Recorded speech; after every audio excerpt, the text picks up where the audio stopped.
Saudara-saudariku sekalian, ikhwan akhwat yang Allah muliakan, kita meyakini bahwa tidaklah akan lama kita hidup di dunia ini. Kita pasti akan bertemu dengan kematian, masuk ke alam barzakh, yang sampai pada akhirnya ketika terjadi hari berbangkit, hari kiamat, kita akan kemudian diberikan oleh Allah ganjaran sesuai dengan amal ketika kita hidup di dunia ini. Sebahagian orang akan diganjari oleh Allah dengan nerakanya sebab karena kedurhakaan mereka, tapi juga sebahagian orang akan diganjari oleh Allah dengan ridhonya, dengan surganya. Tentu mereka adalah para anbiya, para nabi, para rasul, terlebih Nabi Muhammad SAW, dan tentu mereka adalah para sahabat.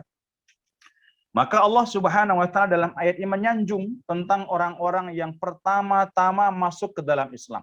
Di saat Islam masih sangat kecil dan belum diperhitungkan oleh orang, ada orang-orang yang dengan hartanya, dengan jiwanya, dengan segalanya dia berkorban untuk kemudian mengucapkan syahadat membersamai dakwah Nabi Muhammad SAW. Nah, yang menarik ikhwan akhwat sekalian, di ayat ini ada satu kalimat yang perlu kita perhatikan, walladzina tabauhum biihsan radhiyallahu anhum wa radu'an. Dan di samping itu Allah juga memastikan bahwa orang-orang yang mengikuti mereka sampai akhir zaman, termasuk zaman kita di akhir-akhir zaman ini, dengan baik, dengan mengikuti para sahabat, orang-orang pertama masuk Islam dengan baik, Allah Subhanahu wa taala mengatakan bahwa Allah ridho kepada mereka. Dan tentu kita juga ridho kepada mereka, dan Allah menjanjikan surga kepada mereka. Maknanya apa? Kita pastikan, ikhwan akhwat fillah sekalian yang Allah muliakan, bahwa keberadaan kita, mungkin dengan organisasi kita, mungkin dengan lembaga kita, mungkin dengan partai politik kita, mungkin dengan LSM kita, harus kita upayakan untuk bagaimana kita bisa menjadikan sahabat-sahabat yang mulia itu menjadi teladan kita. Salah satu di antara barangkali yang perlu kita teladani dari kehidupan para sahabat itu adalah orang-orang yang tidak egois. Bukan orang-orang yang sombong, bukan orang-orang yang pongah. Mereka adalah orang-orang yang ketaatannya kepada Allah luar biasa, pengorbanan hartanya luar biasa, pengorbanan jiwanya tidak perlu diragukan, dan sahabat yang semuanya dari kehidupan mereka perlu untuk dijadikan sebagai teladan. Maka orang-orang yang berkomitmen menjadikan sahabat radhiyallahu anhum sebagai model, contoh teladan dalam kehidupan mereka, insya Allah kita di antara orang-orang yang dijanjikan oleh Allah Subhanahu wa taala dengan surga yang kekal abadi di sana. Jadi kita pastikan, ya akhwat fillah sekalian, jangan sampai kesibukan dunia kita untuk membuat kita berpaling untuk mengikuti jejak perjuangan para sahabat radhiyallahu anhum dan tentu juga para sahabiah. Ini pelajaran yang menarik dari ayat ini, dan ternyata memang ikhwan akhwat fillah sekalian yang Allah muliakan, di kehidupan semua para sahabat dan sahabiah itu memang di sana ada petunjuk. Di sana ada keteladanan. Di sana ada kehidupan yang menarik untuk dijadikan sebagai model.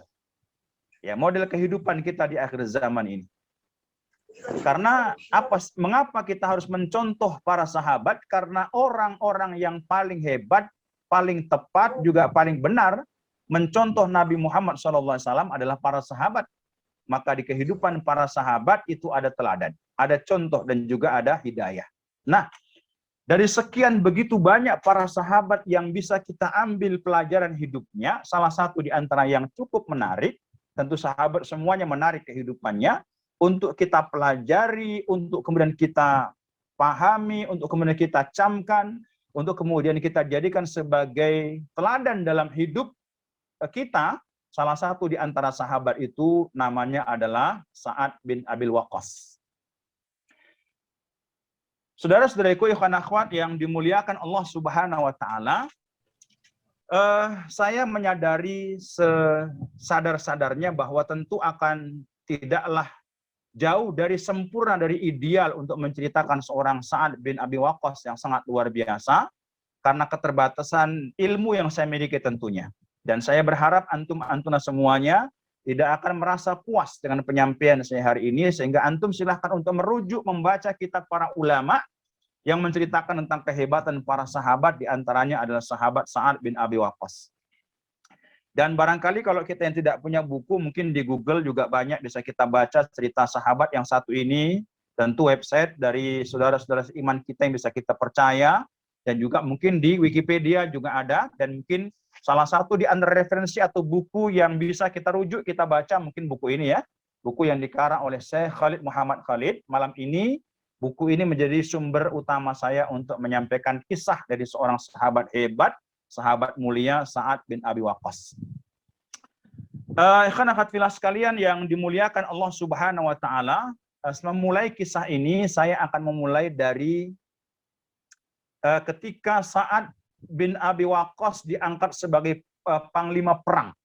Ini salah satu di antara perang yang fenomenal, perang yang luar biasa hebatnya, bahkan termasuk perang yang sangat besar yang pernah terjadi di peperangan yang dilakoni oleh umat Islam adalah perang namanya Perang Qadisiyah. Yang saat itu pemimpinnya adalah Sa'ad bin Abi Waqqas. Atas usul seorang sahabat mulia juga yang bernama Abdurrahman bin Auf. Jadi saat itu ada keganasan yang luar biasa di tentara Persia untuk memerangi umat Islam. Dan ada kelicikan yang luar biasa, sehingga saat itu mendidihlah darah seorang khalifah Umar bin Khattab, sehingga sampai akhirnya dia memutuskan untuk tampil sebagai panglima perang untuk perang melawan Persia di Perang Qadisiyah ini. Tapi kemudian sebelum mereka berjalan terlalu jauh untuk meninggalkan Madinah, mereka bermusyawarah. Akhirnya musyawarah itu memutuskan bahwa tidak sepatutnya, tidak selayaknya, tidak dalam kondisi ideal jikalau yang menjadi panglima perang Qadisiyah ini adalah Umar bin Khattab. Dan antum perlu ketahui bahwa perang Qadisiyah ini perang yang fenomenal, jumlah umat Islam yang kurang lebih 3.000 tentara, sementara orang kafir Persia itu jumlahnya 100.000 tentara. Ada sebagian riwayat dalam sejarah disebutkan 120.000 tentara orang-orang Persia dalam perang Qadisiyah. Akhirnya mengapa? Karena umat Islam masih dalam kondisi yang genting di Madinah.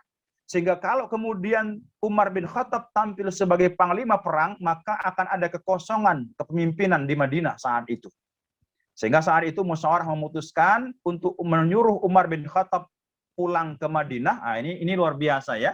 Menyuruh itu bukan instruksi perorangan, tapi hasil musyawarah. Ini salah satu di antara yang dijunjung tinggi Rasulullah SAW dan para sahabat. Kata para sahabat, kami tidak pernah melihat orang yang paling banyak bermusyawarah kecuali Nabi Muhammad SAW. Maka para sahabatnya adalah orang yang menghargai tentang hasil musyawarah. Termasuk di antaranya adalah Umar bin Khattab. Dia khalifah.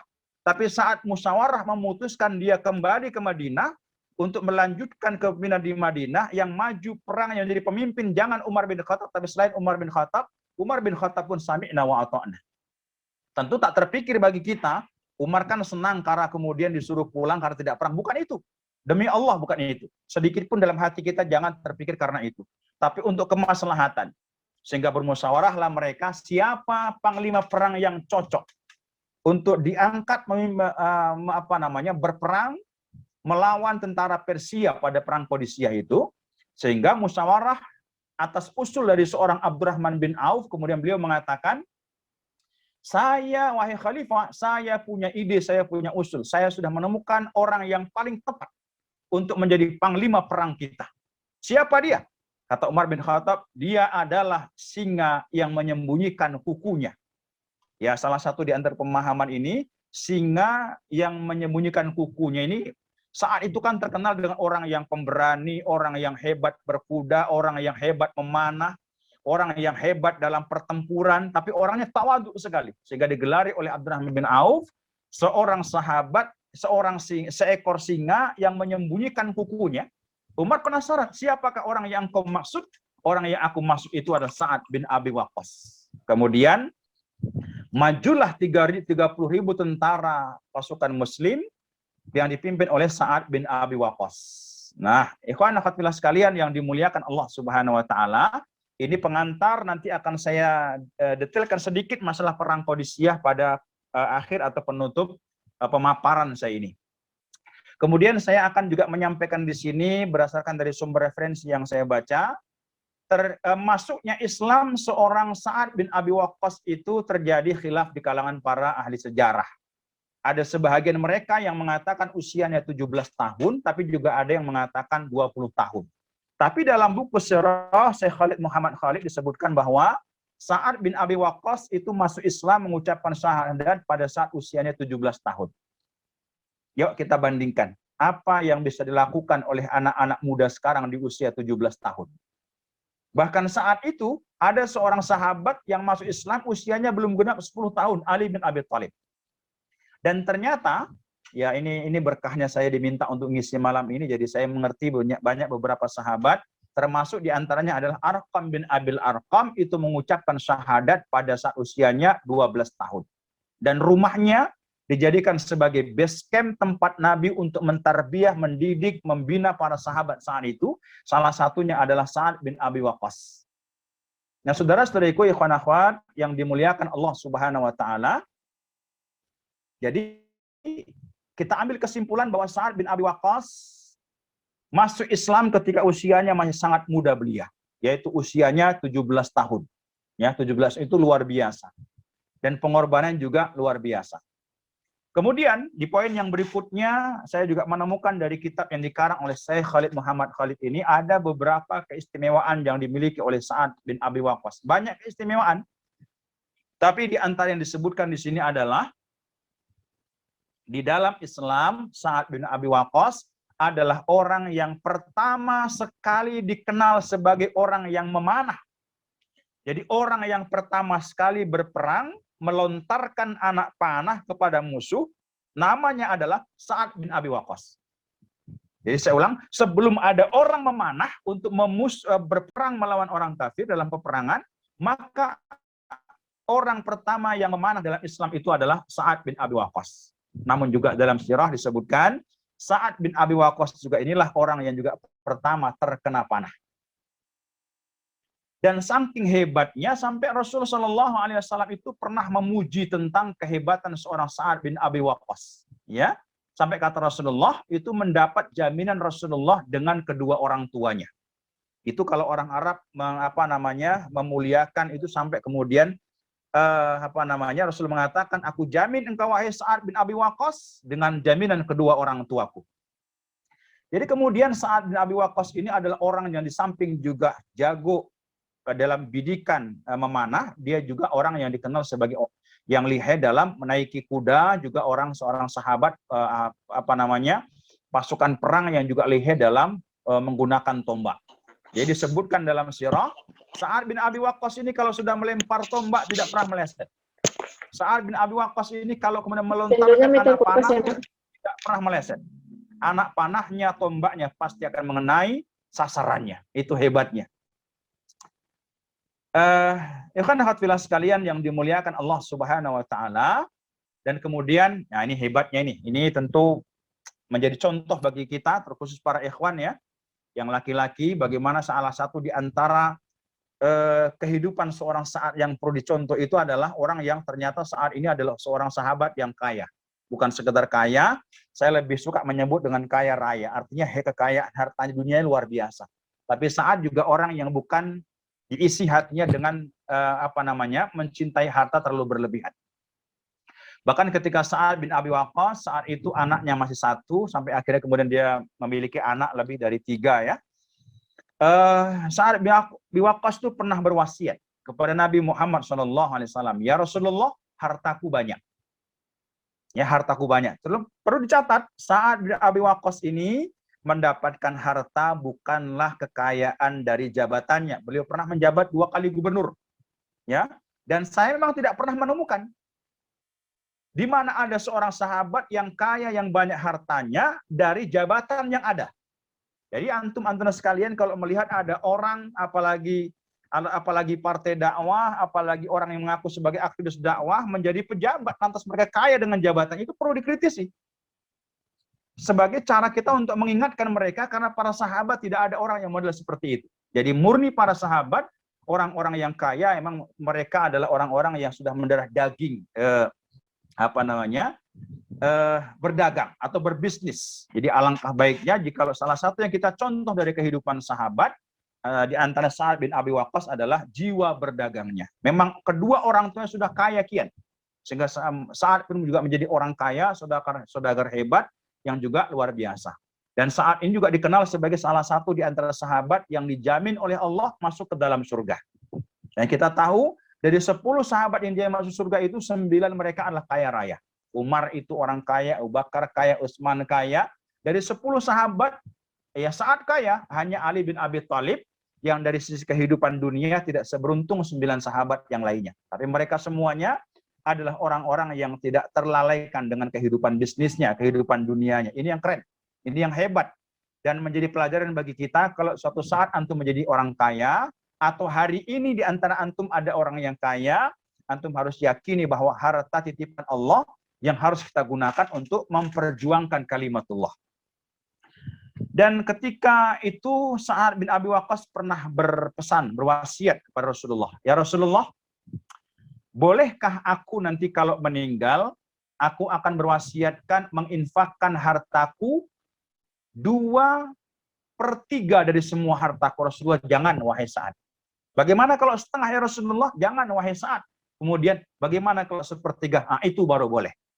Jadi salah satu di antara asbabul wurud tentang batasan kita berwasiat untuk tentang harta kita, harta yang mau kita berikan kepada orang lain, itu boleh maksimal 1/3 dari harta kita. Sehingga Rasul mengatakan, engkau meninggalkan keluargamu dalam kondisi berkecukupan, itu lebih baik daripada engkau tinggalkan keluargamu dalam kondisi yang fakir. Nah, saudara-saudariku sekalian yang dimuliakan Allah Subhanahu wa taala, maka para ikhwan, bermimpilah menjadi orang-orang yang kaya seperti Sa'ad bin Abi Waqqas, namun tidak dilalaikan dengan kehidupan bisnis kita atau perdagangan kita. Sehingga suatu saat ketika antum mau menikah, ketika antum ta'aruf, akhwat minta mahar mungkin 4-5 gram emas, antum tawari bagaimana ukhti kalau maharnya 1 kilogram emas, itu boleh itu ya. Karena dalam hadis Nabi, perempuan yang baik itu perempuan yang mudah dinikahi, artinya tidak mempersulit dari mahar, dari uang antaran atau uang walimah. Tapi seorang laki-laki itu kalau bisa ngasih mahar banyak, untuk apa sedikit? Dan kalau bisa memberikan pesta yang memang lebih mewah, ya kenapa tidak? Walaupun jangan berlebihan. Nah, kan akhwat fillah sekalian yang dimuliakan Allah, nah tentu para akhwat juga harus dilihat siapa dan bagaimana kondisi laki-laki yang hendak menjadi imamnya. Ya.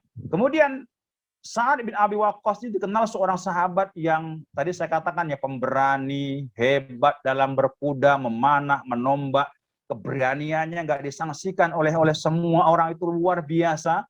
Tapi sahabat itu adalah Sa'ad itu adalah seorang sahabat yang lembut hatinya, bahkan mudah menangis. Mudah menangis ketika sedang sholat, begitu mudahnya menangis, mengucurkan air mata. Itu kehebatan Sa'ad bin Abi Waqqas. Dan dalam sabdanya, Nabi Muhammad SAW pernah menjadikan surga kepada kepada Sa'ad bin Abi Waqqas. Saat itu Rasul pernah bersabda begini, ketika sedang kumpul-kumpul di hadapan para sahabatnya, hari ini aku bertemu dengan seorang laki-laki penduduk surga. Orang semuanya melihat ke kiri kanan, siapa yang dimaksud Nabi. Kemudian datanglah seorang laki-laki yang bernama Sa'ad bin Abi Waqqas. Nah, sahabatnya penasaran, apa hebatnya Sa'ad ini? Bukan iri, benci sahabat, ingin tahu apa resepnya. Sampai Nabi mengatakan laki-laki penduduk surga. Ditanyalah, wahai Sa'ad, apa istimewanya amal yang kau lakukan sampai Nabi Muhammad mengatakan engkau sebagai laki-laki penghuni surga? Apa kata Sa'ad bin Abi Waqqas? Nah, ini perlu contoh juga ini ya. Aku melakukan ibadah seperti kalian melakukan ibadah. Namun aku tidak pernah menyimpan benci, dendam, dan jahat kepada orang-orang yang beriman. Nah, ini dia. Dalam surah Ali Imran 134, wal afina anin nas. Orang beriman itu, orang bertakwa itu, salah satu di antara karakternya, muasafatnya, itu memaafkan kesalahan semua orang, terlebih orang-orang yang beriman. Yuk, tanyakan dalam hati kita, ya kan hatilah sekalian yang Allah muliakan, adakah dalam hati ini kebencian kepada orang lain, terlebih kepada orang yang beriman? Kalau ada, segera hilangkan, segera maafkan. Konsep dalam Islam, kalau kita berbuat salah kepada orang lain, segeralah minta maaf. Tapi kalau orang lain berbuat salah kepada kita, berbuat zalim kepada kita, berbuat tak adil kepada kita, tidak perlu menunggu dia datang atau tidak datang minta maaf. Kita maafkan saja kesalahan mereka. Mengapa kita perlu maafkan orang lain? Karena kita pun juga perlu dimaafkan oleh orang lain. Nah, ikhwan sekalian yang dimuliakan Allah Subhanahu wa taala. Kemudian di poin yang berikutnya ini ada perjuangan seorang Sa'ad yang luar biasa. Ketika beliau 17 tahun mengucapkan syahadat masuk Islam, itu halangan rintangan luar biasa. Sama seperti juga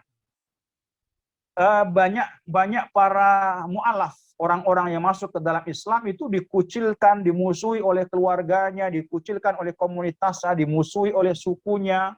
Itu terjadi. Jadi kalau hari ini seperti para ustadz-ustadz, seperti dulu ada Ustadz Samsul Arifin Nababan, ada Ustadz dari Jawa itu juga ada Ustadz Felix Sio, ada beberapa Ustadz lainnya yang mereka masuk Islam dikucilkan, dimusuhi oleh keluarganya. Emang beginilah keadaan dari dulu. Ya sama dengan kita pun tidak suka kalau ada saudara-saudari kita yang murtad keluar dari Islam. Kita berikan teguran kepada mereka, peringatan kepada mereka. Saat mengalami hal yang sama. Nah, orang kalau dikucilkan, dimusuhi oleh sukunya, itu saat sepertinya biasa. Kalau dikucilkan, tidak disenangi oleh teman-temannya, itu sangat luar biasa. Tapi yang membuat saat begitu berat, sangat dilema saat itu, tapi saat bisa memenangkan keadaan pertarungan jiwanya, saat dimusuhi, dibenci, dikucilkan, diboikot oleh ibunya. Hubungan mesra yang hebat saat dengan ibunya itu luar biasa, dekatnya luar biasa. Ya, dekatnya luar biasa, sayangnya luar biasa, perhatiannya luar biasa. Sehingga begitu Sa'ad bin Abi Waqqas masuk Islam, itu ibunya luar biasa, gerahnya luar biasa, bencinya kepada Sa'ad, dirayu dengan berbagai macam cara. Sampai puncaknya, ibunya berkata, wahai Sa'ad, kalau engkau tidak kembali menyembah Tuhan yang dulu kita sembah, mulai hari ini, ibu tidak akan makan dan minum. Antum bayangin ini, ibu yang sangat kita cintai, kita hormati, kita muliakan, itu mengatakan kalimat itu. Mulai hari ini, wahai Sa'ad, kalau kau tidak meninggalkan agama bersama, meninggalkan Muhammad, meninggalkan ajarannya, aku akan mogok makan dan minum. Ya, kemudian Sa'ad pun berkata dengan kalimat yang cukup masyhur, yang cukup terkenal ya, wahai ibundaku tercinta, meskipun ibunda memiliki 100 nyawa, dan 100 nyawa itu pergi satu persatu untuk meninggalkan ibu, niscaya aku tidak akan pernah meninggalkan ajaran Muhammad. Aku tidak akan meninggalkan Islam, aku tidak akan melepaskan imanku. Bahkan kalau sekiranya ibu memiliki satu lagi cadangan nyawa, dan itu adalah nyawaku, maka aku pun tidak akan juga meninggalkan agamaku. Tapi aku, wahai bunda, tetap akan mencintaimu. Aku tetap akan memuliakanmu. Dan kisah ini kemudian menjadi asbabun nuzul firman Allah dalam surah Luqman ayat 15. Sebagian para ulama mengatakan demikian. Wa in jahadaka ala an tusyrika bima laysa laka bihi ilmun fala tuti'huma wa sahibuhuma fid dunya ma'rufa wattabi' sabila man anaba ilayya thumma ilayya marji'ukum fa unabbi'ukum bima kuntum ta'malun. Dan jika keduanya memaksamu untuk mempersekutukan aku dengan sesuatu yang engkau tidak mempunyai ilmu tentang itu, maka janganlah engkau menaati keduanya, dan pergaulilah keduanya di dunia dengan baik, dan ikutilah jalan orang-orang kembali kepadaku. Kemudian hanya kepadaku tempat kembalimu, maka akan aku beritahukan kepadamu apa yang telah kamu kerjakan. Sehingga kemudian karena melihat anaknya tetap seperti karang yang kokoh, yang tidak akan tergoyahkan lagi, akhirnya ibunya pun juga mengalah. Sampai kurus kering ibunya, padahal orang kaya, makanan semua yang lezat-lezat ada. Kemudian akhirnya merasa kalah, anaknya tidak akan goyah untuk meninggalkan agama ajaran Muhammad. Akhirnya ibunya mengalah dan kemudian makan kembali. Tidak disebutkan dalam sirah bagaimana akhirnya kondisi ibunya, apakah wafat dalam kondisi tidak beragama Islam atau wafat dalam kondisi Muslim. Saya tidak temukan dalam referensi ini. Mungkin nanti bisa dicari di referensi-referensi yang lainnya. Nah, kadang-kadang sekalian yang dimuliakan Allah Subhanahu wa taala, kemudian, nah ini ada satu hal yang juga luar biasa. bahwa ternyata Sa'ad bin Abi Waqqas ini adalah orang yang hampir, dikatakan hampir tidak pernah alpa dalam peperangan. Dan disebutkan dalam sirah Khalid Muhammad Khalid, semua perang di mana di sana ada Nabi Muhammad SAW, Sa'ad bin Abi Waqqas pasti ada. Ya, peperangan-peperangan dari mulai Badar, perang Uhud, perang Qadisiyah, di perang-perangan besar dalam Islam, di sana pasti ada nama Sa'ad bin Abi Waqqas. Sampai akhirnya kemudian, ini khilaf ya di kalangan para ahli sejarah, Sa'ad bin Abi Waqqas ini yang cukup masyhur dan terkenal itu diutus oleh, ini nanti khilaf ya, ada di masa yang ada mengatakan sejak di masa Umar bin Khattab, ada yang mengatakan di masa Utsman bin Affan. Jadi yang jelas, yang pendapat yang kuat bahwa di antara sahabat yang diutus Nabi Muhammad ke Nusantara itu ada sahabat yang bernama Sa'ad bin Abi Waqqas. Jadi kalau saya hitung-hitung, Sa'ad bin Abi Waqqas pertama sekali menginjakkan kakinya ke Cina itu kurang lebih usianya 52 tahun. Sehingga sampai akhirnya beliau sampai ke Nusantara. Ya, ini nanti khilaf di kalangan para ahli sejarah. Apakah di masa Umar bin Khattab atau di masa Utsman bin Affan. Sehingga kalau di salah satu di lupa saya nama daerah di Cina itu, sampai sekarang masih ada peninggalan makam, walaupun nanti makam juga ini khilaf. Ada sebagian mengatakan makam dari Sa'ad ini ada yang mengatakan di Cina, juga ada sebagian mengatakan di Madinah. Ya, kita ambil saja ibrohnya, pelajarannya. Kemudian juga di Cina itu juga ada masjid, salah satu masjid tertua, masjid namanya Masjid Sa'ad bin Abi Waqqas. Ini masjid yang pertama sekali dibangun di Mekah, di Cina. Dan kemudian Sa'ad bin Abi Waqqas ini meninggal atau wafat di usia yang lumayan cukup berumur ya, melebihi umur Nabi Muhammad SAW. Beliau wafat, ada yang sebagian mengatakan 79 tahun, tapi juga ada yang mengatakan 83 tahun. Ya, beda sedikit saja. Di beberapa literatur terjadi perbedaan pendapat. Kalau di Syekh Khalid Muhammad Khalid itu usianya 83 tahun. Sehingga beliau juga wafat di masa kekhalifahan Utsman bin Affan. Ya, Utsman bin Affan. Dan ada pelajaran yang menarik dari seorang Sa'ad bin Abi Waqqas. Saat ini orangnya bukan baperan. Ya, tidak bawa perasaan terlalu berlebihan. Mengapa? Karena Umar bin Khattab itu pernah mengatakan satu kalimat ketika Umar bin Khattab sedang sakit ya, sakit karena saat itu dilukai, dibunuh oleh orang kafir saat itu. Umar sempat memanggil 6 orang sahabat terbaiknya, di antaranya Sa'ad bin Abi Waqqas. Saat itu Umar mengatakan, kalaulah nanti aku wafat, maka di antara khalifah yang paling tepat setelahku ada Sa'ad bin Abi Waqqas. Dan ketika Umar bin wafat, nah biasalah terjadi khilaf, perbedaan pandangan di kalangan para sahabat. Sampai di antara saudara daripada keponakan dari Sa'ad bin Abi Waqqas ini mengatakan untuk mendukung Sa'ad menjadi khalifah. Setelah Umar bin Khattab. Dengan dia mengatakan, wahai paman, di belakangku ini ada 100 pedang.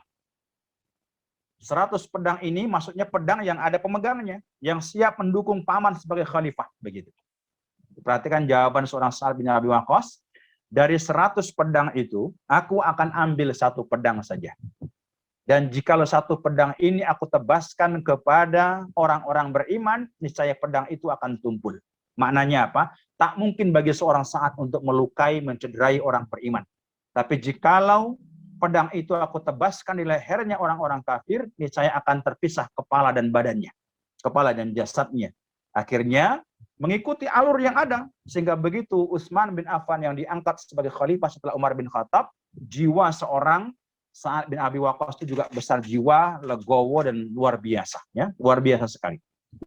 Ya, dia tidak mau terprovokasi. Karena perlu kita ketahui, akhwat sekalian, bahwa perjuangan Islam ini sejak zaman Nabi Muhammad SAW sampai para khalifah yang 4, kemudian sampai Umar bin Abdullah, sampai sekarang, itu akan senantiasa ada orang-orang munafik yang tujuannya adalah merusak barisan Islam dari dalam. Ini harus kita pahami. Jadi baik Anda sekalian, antum sekalian yang punya organisasi, LSM, atau partai apapun, jemaah apapun, yang kalau tujuannya ada untuk membesarkan kalimatullah, antum harus yakin, percaya bahwa senantiasa ada orang-orang yang masuk ke dalam untuk merusak barisan-barisan itu. Kalau perjuangannya untuk Islam. Nabi Muhammad menghadapi itu ketika terjadi hadisul ifki, ketika Aisyah radhiyallahu anha difitnah selingkuh atau berbuat zina dengan naudzubillah min dzalik sahabat mulia siapa namanya? Sofwan bin Al-Mu'attal. Ya, di masa pemerintah Abu Bakar juga terjadi nabi palsu, orang-orang munafik yang menghancurkan Islam dari dalam. Di masa pemerintah Umar juga terjadi, Utsman terjadi, Ali juga terjadi. Sampai terjadi satu peperangan berdarah yang mewafatkan 4.000, 7.000 kurang lebih umat Islam pada perang Jamal dan perang Siffin. Peperangan yang terjadi antara Ali bin Abi Thalib dan kubunya Muawiyah. Dan kalau perang Jamal itu antara Ali bin Abi Thalib dan Aisyah. Walaupun saat itu kita temukan Aisyah begitu menyesal karena telah turut dalam pertumpahan darah itu. Ya kan hadirin sekalian yang dimuliakan Allah Subhanahu wa taala. Jadi barangkali sekedar ini pemaparan tentang salah satu di antara pahlawan Islam yang luar biasa, kehidupannya semua menjadi inspirasi bagi kita. Apakah kedekatannya, ketaatannya kepada Allah yang luar biasa, kekayaan infaknya yang juga luar biasa, tadhiyah pengorbanan luar biasa, menjadi pelajaran, menjadi ibrah, menjadi inspirasi bagi kehidupan kita. Semoga dengan keistiqomahan kita untuk menjadikan mereka semua teladan, insya Allah mudah-mudahan kita nanti semuanya dilayakkan oleh Allah untuk bisa bertemu, menyapa mereka semuanya, memeluk hangat mereka semuanya di surganya Allah Subhanahu wa taala. Jazakumullah khairan katsiran. Billahi taufiq wal hidayah. Assalamualaikum warahmatullahi wabarakatuh.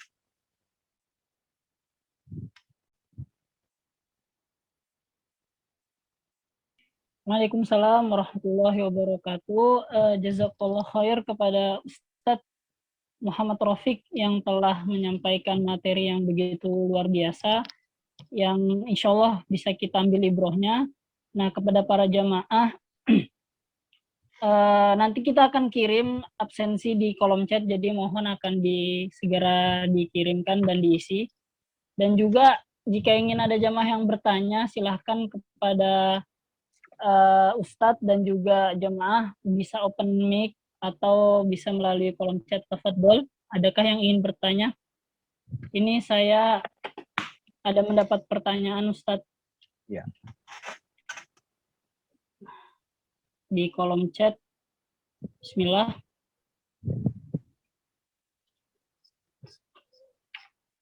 Apa yang sekiranya menjadi motivasi besar saat untuk teguh mempertahankan keimanannya dan tak henti untuk terus berjihad di jalan Allah, sehingga dapat memotivasi kita untuk para pemuda di masa sekarang, khususnya masa-masa pandemi gini, Ustaz. Kita lihat banyak orang yang surut semangat jihadnya, Ustaz. Mungkin tafadhol kepada Ustaz bisa diberi pandangan dan jawabannya, Ustaz. Langsung jawab ya. Boleh, Ustaz. Iya. Ya, kalau ada apa ikhwah yang lain, jika ada yang ingin ditanyakan, boleh di kolom chat atau boleh open mic langsung, tafadhol. Saya jawab dulu ya. Boleh, Ustaz. Iya, iya. Jadi, ikhwan akhwat sekalian yang dimuliakan Allah Subhanahu wa taala, tidak lain apa yang membuat tegar, yang membuat istiqomah, tak goyah, yang luar biasa dari seorang saat tidak lain adalah keimanannya. Jadi hatinya sudah tertancap sepenuh-penuhnya untuk mengimani Allah dan Rasul-Nya. Dan meyakini semua yang dikatakan oleh Allah dalam Al-Quran, yang dikatakan Nabi SAW semuanya benar adanya. Tidaklah akan lama hidup di dunia, semua kita akan meninggalkannya, dan ada kehidupan yang kekal abadi, yaitu di surganya Allah Subhanahu wa Ta'ala. Sehingga bagi seorang saat, dan kita bisa mencontohnya insya Allah, jangan sampai kehidupan dunianya dengan berbagai macam aksesoris dunia ini membuat dia berpaling untuk mendapatkan kehidupan akhirat yang abadi itu, yaitu surganya Allah Subhanahu wa Ta'ala. Bahkan saat ini termasuk juga para sahabat yang lainnya adalah orang-orang yang bisa menjadikan aktivitas dunianya itu orientasinya akhirat. Ini kan sekarang tidak sedikit juga orang yang menjadikan pekerjaan akhirat tapi orientasinya dunia. Ini teguran bagi para ustadz lainnya. Karena tidak sedikit ustadz yang berdakwah, yang berceramah orientasinya dunia gitu. Sementara saat ini adalah seorang sahabat yang ketika bekerja untuk dunia pun orientasinya adalah akhirat. Ya semestinya kita juga bisa mencontoh seorang Sa'ad bin Abi Waqqas saat kita bekerja, apakah driver online, apakah kita bekerja sebagai buruh, apakah kita punya bisnis kecil atau besar, atau apapun aktivitas pekerjaan kita bisa mengorientasikan kehidupan kita untuk akhirat. Dan kita yakin kalau kita mengorientasikan akhirat, karena Allah Subhanahu wa Ta'ala, dunia pasti akan dapat. Tapi kalau kita mengharapkan orientasinya dunia, maka akhirat tidak akan dapat. Jadi itulah yang membuat teguh seorang Sa'ad bin Abi Waqqas, sampai ibunya pun yang mengancamnya untuk tidak makan, mogok makan dan minum, sampai kurus kering tidak membuat goyah imannya, seperti para sahabat-sahabat yang lainnya.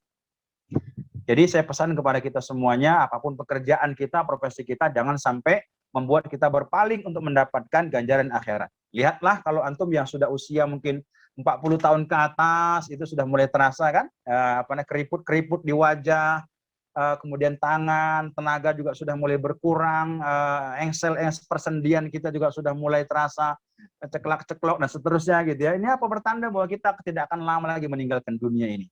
Tapi jangan sampai sebentarnya di dunia ini menjadi kemudian tak layak kita masuk ke dalam surga. Tak apa-apa kita tidak lama di dunia, tapi kelak diberikan oleh Allah ganjaran surga yang kekal abadi. Mungkin demikian ya, Wallahu a'lam. Alhamdulillah, baik. Jazakallah khair Ustaz atas pertanyaannya, atas jawabannya.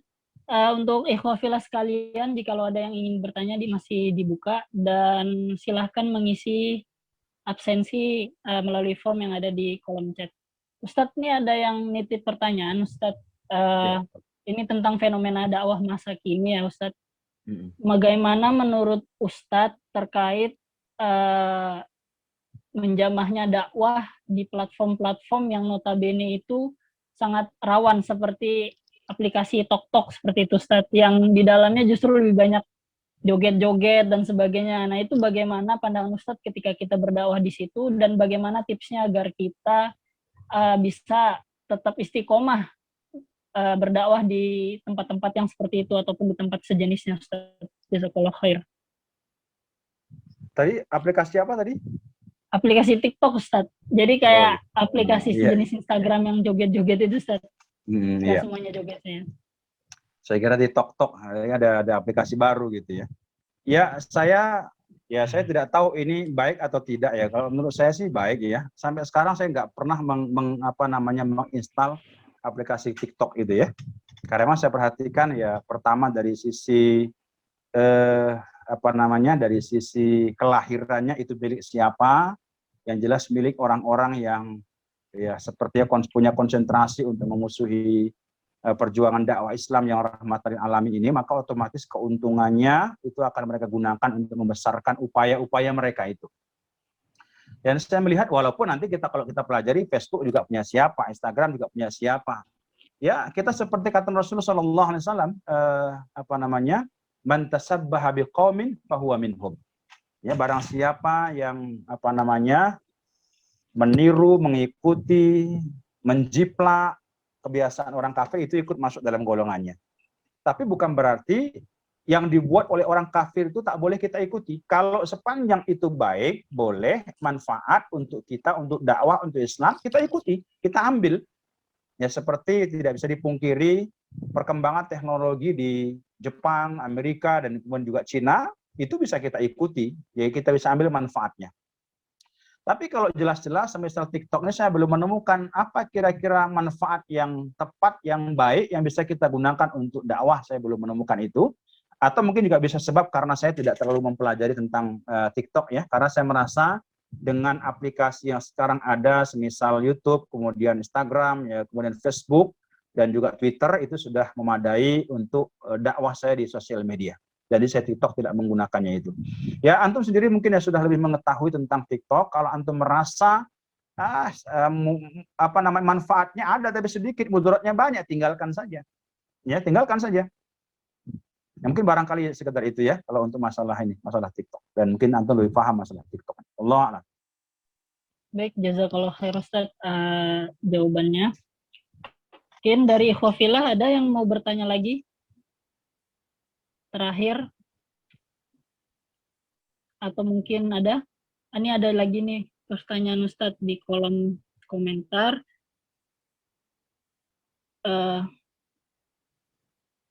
Beliau berkata,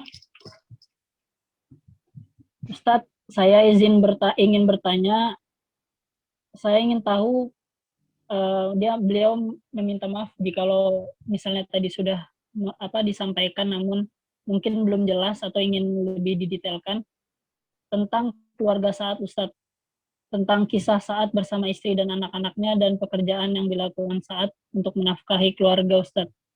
Mungkin beliau tadi tidak bergabung dari awal, Ustadz, katanya seperti itu. Jazakallah khair, Ustadz, mungkin bisa disampaikan kembali dengan penyampaian Ustadz. Baik, ya. Terkait keluarga. Khairulillah sekalian yang dimuliakan Allah. Tadi dari mulai ba'da asar selesai dari agenda-agenda dakwah saya sampai maghrib saya manfaatkan untuk membaca tentang sosok seorang Sa'ad bin Abi Waqqas. Salah satunya kitab Khalid Muhammad Khalid yang ada di rumah saya, di rak buku saya. Kemudian saya juga baca di Wikipedia dan beberapa literasi dari websitenya yang bisa dipercaya di antara Republika dan beberapa website yang lainnya. Saya tidak menemukan cerita tentang keluarga Sa'ad bin Abi Waqqas, tentang istrinya. Ya, tentang istrinya apa dan bagaimana saya tidak menemukan. Yang saya temukan tentang Sa'ad bin Abi Waqqas dengan ibu yang sangat dicintainya. Kemudian sedikit disebutkan tentang anaknya yang ketika berwasiat itu, saat itu anaknya baru satu perempuan.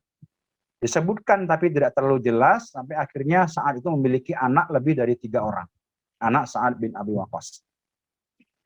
Ya mungkin seputar itu ya kalau untuk Sa'ad bin Abi Waqqas tentang keluarganya. Saya belum menemukan ini di bukunya Khalid Muhammad Khalid itu tentang keluarganya juga tidak saya temukan di buku ini. Wallahualam. Afan. Ya baik Ustadz, nggak apa-apa Ustadz. Jazakallah khair atas jawaban dan ilmunya. Nanti mungkin bisa sama-sama kita cari kembali. Untuk pertanyaan kira-kira sudah cukup Ustadz atau ada tambah satu lagi bagaimana Ustadz? Silahkan, terserah antum. Waktu kita panjang sampai. Iya. Oh ya Ustadz, ini ada yang mau bertanya. Saya yang mau tanya Ustadz. Iya, jadi gini Ustadz, bagaimana cara kita lebih rinci atau lebih mudahnya dalam tips membangun keluarga dakwah seperti itu Ustadz, agar dakwah ini tidak terputus hanya kepada diri kita saja, namun juga bisa mengalir terus sampai ke keturunan kita kelak. Bagaimana tips-tipsnya, bagaimana cara jitunya Ustadz? Mungkin kepada Ustadz tafadhol, dipersilahkan. Baik. Alhamdulillah sekalian yang Allah muliakan, di dalam surah At-Tahrim ayat 6 itu Allah ingatkan kita, ya ayyuhalladzina amanu qu anfusakum wa ahlikum nar wa quduhan nas wal hijarah. Wahai orang-orang yang beriman, jagalah dirimu dan keluargamu dari sisa api neraka yang bahan bakarnya adalah manusia dan bebatuan. Makna di sini tidak lain adalah Allah mengingatkan kita agar jangan sampai kita dan keluarga kita ini menjadi bahan bakar neraka. Karena neraka itu bahan bakarnya 2, manusia dan bebatuan. Tentu keluarga siapa? Keluarga yang bagaimana? Keluarga orang-orang yang beriman. Beriman yang bagaimana? Beriman seperti Nabi SAW dan beriman seperti para sahabat. Bagaimana caranya? Tentu keluarga yang dibangun itu adalah keluarga dai. Keluarga yang ruh dakwah itu adalah hidup dalam keluarganya.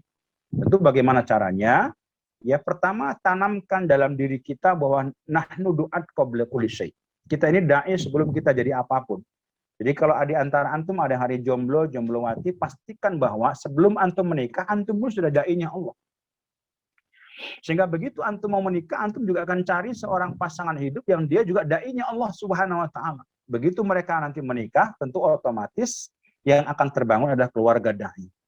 Keluarga yang menjadikan rujukan utamanya adalah Quran dan Sunnah. Sehingga setiap kali ada problem, ada masalah-masalah yang muncul, dia mencari solusi semua dari Islam. Dan bagaimana cara membangun rumah tangganya pun juga dengan Islam. Salah satu juga di antara membangun ekonomi rumah tangganya, bagaimana agar rumah tangga tidak dililit oleh hutang, bagaimana agar rumah tangganya tidak sampai masuk barang-barang haram, barang-barang riba dan sebagainya. Itu semua kita kembali kepada Quran dan Sunnah. Jadi pastikan bahwa meskipun syariat Islam yang rahmatan lil alamin ini belum tegak di dunia ini, tapi pastikan bahwa syariat Islam yang rahmatan lil alamin ini kita berupaya untuk menegakkan di rumah tangga kita. Ya, syariat Islam itu kan ya memang kehidupan semua ini syariat Islam gitu ya. Salat syariat Islam, puasa syariat Islam, aurat yang bagaimana yang benar juga diajarkan dalam syariat Islam, perempuan berjilbab dan menutup aurat yang benar bagaimana juga diajarkan dalam syariat Islam. Jadi hal-hal yang kecil itu bisa kita pastikan dia terap dalam rumah tangga kita.